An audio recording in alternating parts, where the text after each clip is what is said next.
بسم اللہ الرحمن الرحیم۔ عزیز طلبہ، السلام علیکم ورحمۃ اللہ وبرکاتہ۔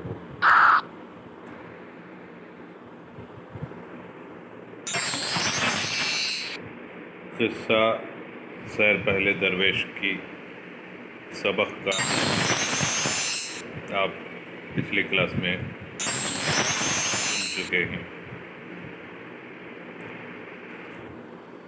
اور اس میں ایک شہزادے کا بادشاہ ہونا، پھر اس کے بعد بادشاہ سے فقیر بننا، اور پھر فقیری سے دوبارہ بادشاہ کے تخت پر لوٹ کر آنا۔ یہ سارا منظر، یہ سارا واقعہ آپ نے پچھلی کلاس میں سنا تھا۔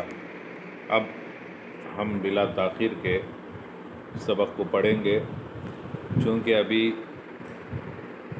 لائیو کلاس کے چلنے کے امکانات کافی کم ہیں، اس لیے جب آپ کی کلاسیں شروع ہوں گی اس وقت آپ کتابیں خریدیں۔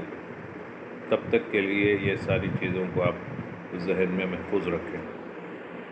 پہلے سبق کا نام ہے داستان سیر پہلے درویش کی، اور اس کے مضمون نگار میر امن دہلوی۔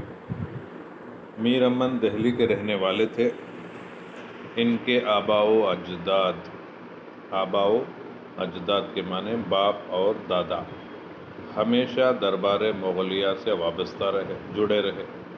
مغل دربار سے مغلیہ سلطنت کے جتنے بادشاہ ہندوستان میں آئے ہیں ان کی تعداد، صحیح تعداد تو کسی کو نہیں معلوم، لگ بھگ 900 سال تک اس ملک میں مسلمانوں نے حکومت کی ہے۔ انہی میں سے مغل بھی ایک خاندان تھا جنہوں نے ہندوستان میں اپنی حکومت کچھ عرصے تک چلائی۔ بابر سے لے کر بہادر شاہ ظفر تک جتنے بادشاہ آئے ان میں سے اکثر مغل خاندان سے تعلق رکھتے تھے۔ احمد شاہ درانی ایک بادشاہ تھا، اس کے حملے کے بعد میر امن دہلی چھوڑ کر تلاش معاش میں پٹنہ آئے۔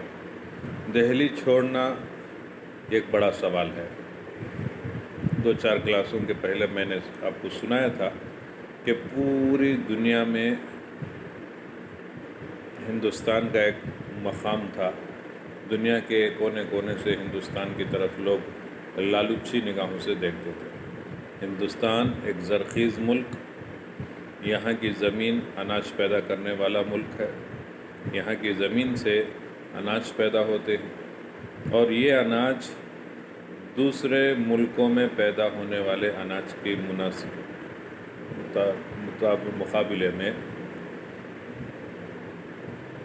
اس کی اہمیت اس لیے بڑھ گئی کہ دوسرے ممالک ڈرائی فروٹس کے پیدا کرنے کی طرف زیادہ توجہ کرتے تھے، جبکہ ہندوستان یہ غریب ملک تھا، یہاں دھان اور گیہوں کی پیداوار زیادہ ہوتی تھی۔ تو دنیا کے دوسرے ممالک کے بادشاہ اس ملک پر قبضہ کرتے، یہاں کی حکومت پر اپنا دھاگ بٹھاتے، اور یہاں حکومت کرنا اس زمانے میں نہایت ہی فخر سمجھتے۔ اب یہاں حکومت کرنے کے لیے ضروری ہوتا کہ جو حکومت پہلے سے یہاں موجود ہے یا تو اس حکومت کے افراد کو گرفتار کر لے یا ان کو قتل کر دے۔ یہ اس زمانے کا معمول تھا۔ 99% بادشاہوں کو باہر سے آنے والوں نے قتل ہی کیا، اکا دکا 2-4 بادشاہوں کو گرفتار کر لیا۔ تو چونکہ ان کا پایہ تخت دلی تھا، آج بھی ہندوستان کا پایہ تخت کیپٹل سٹی جو ہے وہ دلی ہے، تو دلی میں گویا ہمیشہ جنگ کا ماحول رہتا تھا۔ جتنے ممالک سے بادشاہ آتے تھے دلی پر حملہ کرتے اور قبضہ جماتے، تو گویا دلی والوں کے لیے دلی شہر جو تھا وہ جنگ کا میدان بن چکا تھا۔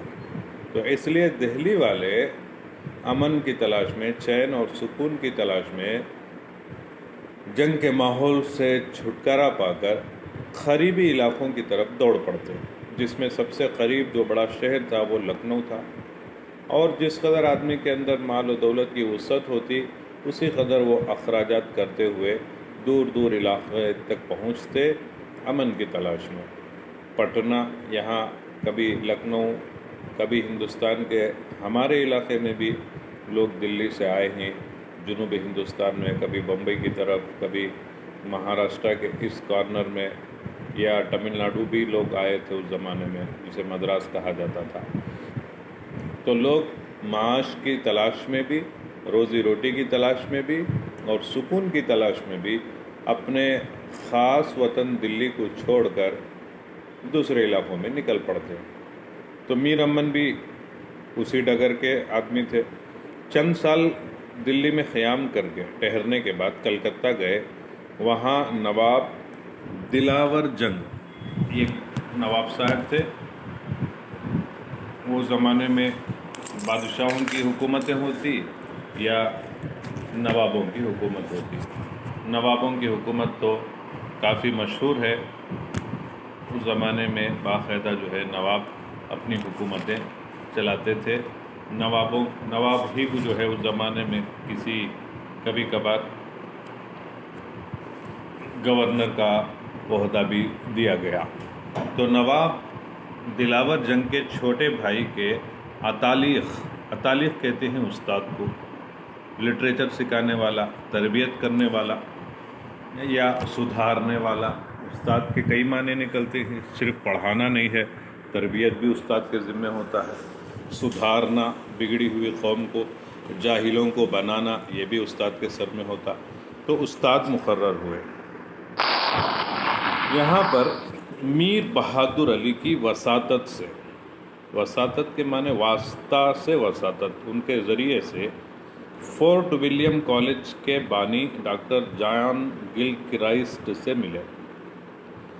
فورٹ ولیم کالج جو ہے وہ 1800 سنہ عیسوی میں کلکتہ میں قائم کیا ہوا انگریزوں کا کالج تھا۔ انگریز جب ہندوستان میں آئے ہیں تو شروع میں آپ سب جانتے ہیں ایک ملازم کے حیثیت سے، نوکری کرنے کی غرض سے ہندوستان آئے۔ رفتہ رفتہ ہندوستان انہیں اتنا پسند آ گیا کہ وہ نوکری کرتے کرتے یہاں کے سلاطین اور بادشاہ بن گئے۔ اب ظاہر بات ہے کہ جب کسی کو حکومت کرنی ہے تو اس کو زبان کا سیکھنا لازمی ہے، اور وہ زبان جو عوام جانتے ہیں۔ تو انگریزوں نے ہندوستان کے 2 کونے میں 2 کالج قائم کیا تاکہ ہندوستانی زبان کو وہ لوگ سیکھ سکیں۔ یہ خالص انگریزوں کے لیے قائم کیا ہوا کالج تھا۔ کلکتہ میں ایک کالج قائم کیا جس کا نام تھا فورٹ ولیم کالج، اور مدراس میں ایک کالج انہوں نے 1801 میں قائم کیا جس کا نام تھا فورٹ سینٹ جارج کالج۔ یہ کالج مدراس کے میرینا بیچ کے راستے میں آج بھی ہے، لیکن یہ تمل ناڈو اسمبلی کا روپ بن چکا ہے۔ اب ریاست تمل ناڈو کا جو اسمبلی ہے جہاں ایم ایل ایز بیٹھتے ہیں، اس اسمبلی کا نام ہی پہلے فورٹ سینٹ جارج کالج تھا جسے انگریزوں نے قائم کیا۔ اس کے فاؤنڈر تھے ڈاکٹر جان گل کرائسٹ، جو اردو کا بہت بڑا عاشق تھا، جس نے بہت ساری کتابیں دوسری زبانوں سے اردو میں ترجمہ کرانے کا بیڑا اٹھایا، اور اردو کے مشہور عاشقوں میں ڈاکٹر جان گل کرائسٹ کا نام بھی لیا جاتا ہے۔ تو یہ ایک انگریز تھا جس کا نام تھا ڈاکٹر جان گل کرائسٹ۔ تو ان سے ملاقات ہوئی میر امن کی۔ ان دنوں اس زمانے میں جیسے میں نے کہا کہ فورٹ ولیم کالج میں اردو نثر کی کتابیں لکھی جا رہی تھی، کہانیاں، خاص طور سے کہانیوں کی کتاب۔ جیسے میں نے پہلے بھی کہا کہ کہانیوں کے ذریعے سے زبانیں سیکھنے کے راستے کھلتے ہیں۔ اسکولوں میں بچوں کو چھوٹی چھوٹی کہانیاں چھوٹی کلاسوں میں اس لیے پڑھائی جاتی ہیں کہ جب بچہ کہانی میں بولے جانے والے الفاظ کو اپنی زبان سے صحیح طرح ادا کرنے والا بن جاتا ہے تو اس کی زبان سے کچھ الفاظ صحیح نکلنے کی وجہ سے اس کو آگے زبان سیکھنے کے لیے سہولتیں میسر آ جاتی ہیں اور بچہ جو ہے زبان سیکھنے لگتا ہے۔ یہ ہمارا بھی معاملہ ہے، ہم سب کا ہے۔ ہم کچھ بھی بولتے نہیں تھے، ہم کو سکھایا گیا، ہم جانتے نہیں تھے ABCD کیا ہے، الف ب ت کیا ہے، تو ہمارے ٹیچروں نے، ہمارے اساتذہ نے بچپن میں ہمیں کہانیوں کے ذریعے سے ان چیزوں کو سکھایا، تب جا کر آج ہم کچھ لکھ سکتے ہیں، بول سکتے ہیں، پڑھ سکتے ہیں۔ تو اس زمانے میں انگریزوں کو اردو زبان سیکھنے کے لیے ضروری تھا کہ کسی کالج میں جا کر کسی استاد کی نگرانی میں تعلیم حاصل کریں۔ تو فورٹ ولیم کالج میں ڈاکٹر جان گلکرائس کے ذریعے سے اردو نثر میں آسان کہانیوں کا ترجمہ کرایا گیا۔ چنانچہ ڈاکٹر صاحب کی ایما سے، ان کی رائے سے، میر امن نے حضرت امیر خسرو جو اردو کے پہلے شاعر ہیں، ان کی لکھی ہوئی ایک کتاب ہے فارسی میں، اس کتاب کا نام ہے قصہ چہار درویش، تو اس کا اردو میں ترجمہ کیا اور باغ و بہار نام رکھا۔ تو یہاں جو بات سمجھنے کی ہے، قصہ چہار درویش اس کتاب کے لکھنے والے ہیں حضرت امیر خسرو، اور اس کا جو اردو ترجمہ کیا ہے وہ میر امن نے کیا ہے۔ اس ترجمے کی کتاب کا نام ہے باغ و بہار۔ تو سوال آپ سے ہو سکتا ہے، میر امن کی کتاب کا نام لکھیے، امیر خسرو کی کتاب کا نام لکھیے، تو اس کا جواب، امیر خسرو نے فارسی میں جو کتاب لکھا اس کتاب کا نام تھا قصہ چہار درویش، اور میر امن نے جو اس کا ترجمہ کیا، ترجمہ کے بعد اس کتاب کا نام رکھا باغ و بہار۔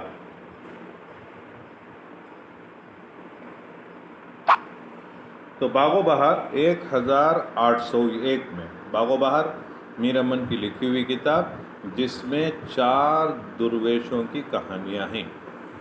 1801 میں، 200 سال پرانی اردو۔ آپ جب کتاب کو پڑھیں گے، ہم کہانی پڑھائیں گے آپ کو اردو میں، تو یہ زبان جو آپ کو ملے گی وہ آج کے ماحول میں جو زبان اردو بولی لکھی پڑھی جاتی ہے اس کے مقابلے میں کافی پرانی زبان ہے۔ 200 سال پہلے اردو کی حالت ویسی نہیں تھی جیسے آج ہے۔ 200 سال پہلے جو زبان تھی اس کو آج قدرے ترمیم اور اضافہ کے ساتھ اس کے گرامر کو، اس کے الفاظ کو، اس کے حروف کو بہترین سے بہترین کر کے آج ہمارے سامنے پیش کیا گیا ہے، ورنہ 200 سال پہلے جو اردو زبان بولی اور لکھی جاتی تھی وہ وہی زبان ہے جس کو آج ہم اپنے گھروں میں، دوستوں میں، ماحول میں، معاشرے میں جیسا لینگویج ہم آپس میں بات چیت کے دوران استعمال کرتے ہیں، ویسی ہی زبان پہلے لکھی جاتی تھی۔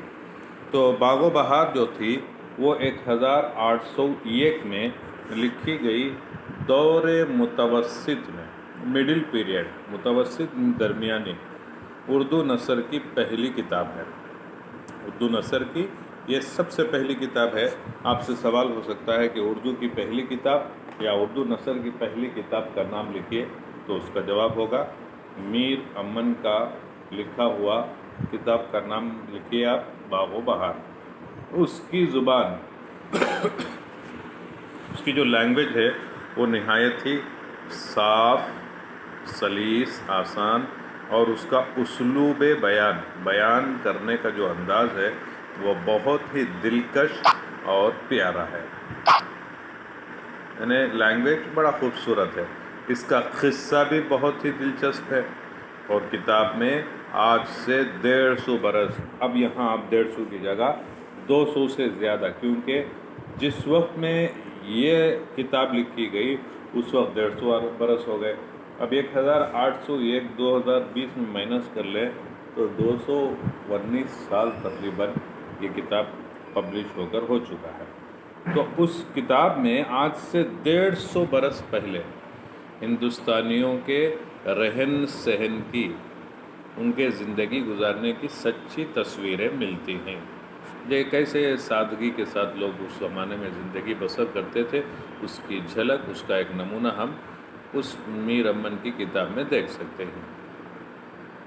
اردو نثر کے ارتقاء میں الف ر ت قاف الف، ارتقاء ترقی سے نکلا ہوا لفظ، اردو پروس کی ترقی میں اس کتاب کی بڑی اہمیت ہے، اور یہ کتاب بہت ہی مقبول ہے، مقبول کے معنی پاپولر ہے۔ ذیل کا مضمون باغ و بہار سے ماخوذ ہے، ماخوذ اخذ کیا گیا، لیا گیا ہے۔ اب یہاں تک انٹروڈکشن ہوا۔ اب اس کے بعد پہلا درویش اپنی کہانی اپنی زبانی سناتا ہے۔ یہاں آپ کو اس انداز سے سمجھنا ہے کہ یہاں آتھر لکھتا نہیں ہے کہانی، بلکہ چار درویش جو تھے، جو درویش ہوتے ہیں وہ فقیر جسے ہم کہتے ہیں، چاروں درویش کسی جگہ جمع ہو کر کے سب اپنی اپنی کہانیاں اپنی زبانی سناتے ہیں۔ تو میر امن نے پہلے درویش کی کہانی کو اسی کی زبانی یہاں نقل کیا ہے۔ کہتا ہے پہلا درویش، اے یاران، اے دوستو، اے میرے پیارے دوستو، اپنے دوستوں سے۔ یاران، یار کی جمع ہے، یار کے معنی دوست، تو یہاں یاران چونکہ پلورل ہے، ایک سے زیادہ ہے، اس کا مطلب پہلا درویش اپنے دوسرے، تیسرے، چوتھے ساتھیوں کے ساتھ، تینوں درویشوں کے ساتھ بیٹھ کر اپنے اوپر بیتی ہوئی کہانی اور اپنا دکھڑا اپنے دوستوں سے سناتا ہے۔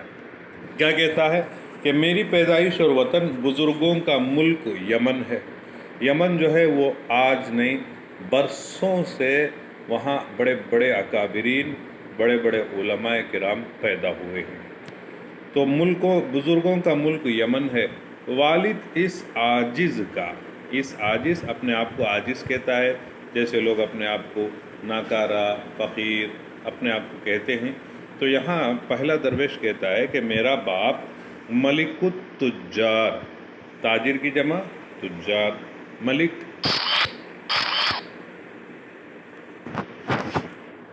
یہاں لفظ ایک ہے ملک۔ اگر آپ کلاس میں ہوتے تو اس لفظ پر ہم 1 گھنٹہ کلاس لیتے۔ لفظ ملک ہے، اس کی جمع ایک لفظ ہے ملک، اور ایک لفظ ہے ملک۔ جمع سے آپ معنی نکال سکتے، میم پر زبر، لام پر زیر، ملک جو ہے اس کی جمع بادشاہ، ملک۔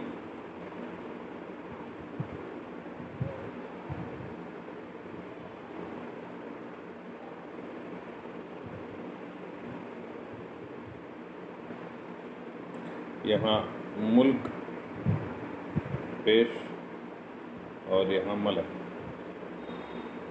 ملک، ملکہ، جیسے بادشاہ ہے، مرد ہو تو بادشاہ، عورت ہو تو کوئن کے لیے ملکہ۔ ملک کی جمع ممالک، آپ کو معلوم ہوگا۔ اسی طرح ملک جو ہے فرشتے کو کہتے ہیں، اس کی جمع ملائکہ۔ تو لفظ ایک ہی ہے، صرف زیر زبر سے اس کے معنی بدل جائیں گے۔ تاجر کی جمع تجار، تاجر کے معنی بزنس مین۔ تو ملک التجار، ملک چونکہ بادشاہ کا نام ہے، بادشاہ کو کہتے تھے، تو ملک التجار کیا ہوا؟ بادشاہوں کا تاجروں کا بادشاہ ہوا۔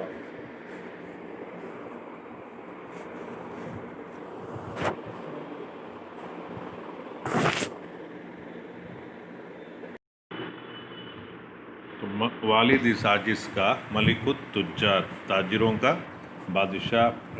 فقیر کہتا ہے کہ میرے باپ کا نام خواجہ احمد نام تھا، بڑا سوداگر تھا، سوداگر کے معنی بیوپاری، اور کہتا ہے کہ اس وقت میں کوئی مہاجن یا بیوپاری ان کے برابر نہ تھا، یعنی بہت بڑا بزنس مین تھا اس کا باپ۔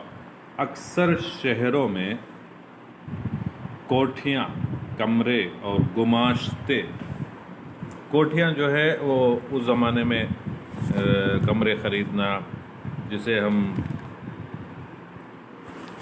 آج کے دور کے حساب سے اگر ہم سمجھنا چاہیں تو لاڈجز بولیے، سرائے بولیے جہاں لوگ ٹھہرتے ہیں. گماشتہ جو ہے لائر کو بولتے ہیں. وکالت کرنا میں پیشے کے اعتبار سے بیوپاری بھی تھے اور لائر بھی تھے. کوٹھیاں اور گماشتے خرید و فروخت کے واسطے مقرر تھے. مطلب بہت بڑا بیوپاری تھا اور وکالت کا پیشہ بھی کرتا تھا. کمرے بھی خرید رکھا تھا جہاں بہت سارے لوگ اکٹھا ہوتے تھے، ٹھہرتے تھے. اس کے علاوہ اور لاکھوں روپے نقد، کیش اور جنس کے معنی اناج ملک کی گھر میں موجود تھی. دوسرے ممالک کے اناج، غلہ ان کے گھر میں موجود تھا. کہتا ہے کہ ان کے یہاں 2 بچے پیدا ہوئے. ان کے باپ کے پاس گھر میں دو بچے پیدا ہوئے. ایک تو یہی فقیر اپنے آپ کو کہتا ہے کہ ایک تو میں ہی ہوں جو کفن سیلی پہنے ہوئے. کفن جو ہوتا ہے وہ بغیر سلے ہوئے ہوتا ہے، اور اگر اس کو سلا دیا جائے تو ہم اس کو خمیز بھی کہہ لیں، شرٹ بھی کہہ لیں، کرتا بھی کہہ لیں، یا سلا ہوا کفن بھی کہہ سکتے ہیں. تو کفن سیلی پہنے ہوئے مرشدوں کی حضوری میں حاضر اور بولتا ہے. یعنی دوستوں کی محفل میں حاضر ہے اور بول رہا ہے، اپنی کہانی سنا رہا ہے. ایک تو میں، دوسری ایک بہن، میری ایک بہن ہے جس کی قبلہ گاہ نے، یعنی میرے والد محترم نے اپنے جیتے جی، اپنے زندہ رہتے ہوئے اور شہر کے ایک سوداگر بچے سے شادی کر دی تھی. ایک اور بیوپاری کے بیٹے کے ساتھ اس نے اپنی زندگی ہی میں اپنی بیٹی کی شادی کر دی تھی. وہ اپنے سسرال میں رہتی تھی، وہ اپنے ساس کے گھر میں رہتی تھی. کہتا ہے کہ غرض جس کے گھر میں اتنی دولت اور ایک لڑکا ہو، اس کے لاڑ پیار کا کیا ٹھکانا ہے. اور یہ بات ہمیں خود سمجھ میں آتی ہے کہ بے شمار دولت ہو، بے شمار مال و دولت سے اللہ نے نوازا ہو، اولاد ہوں تو خرچ کر سکتا ہے. اولاد ہی نہ ہو، ایک ہی بیٹا ہو، ایک بیٹی، اور بیٹی بھی سسرال چلی گئی، ایک بیٹا ہے، تو اب مال و دولت بچے پر گویا لٹا دیا جاتا ہے، جس کی وجہ سے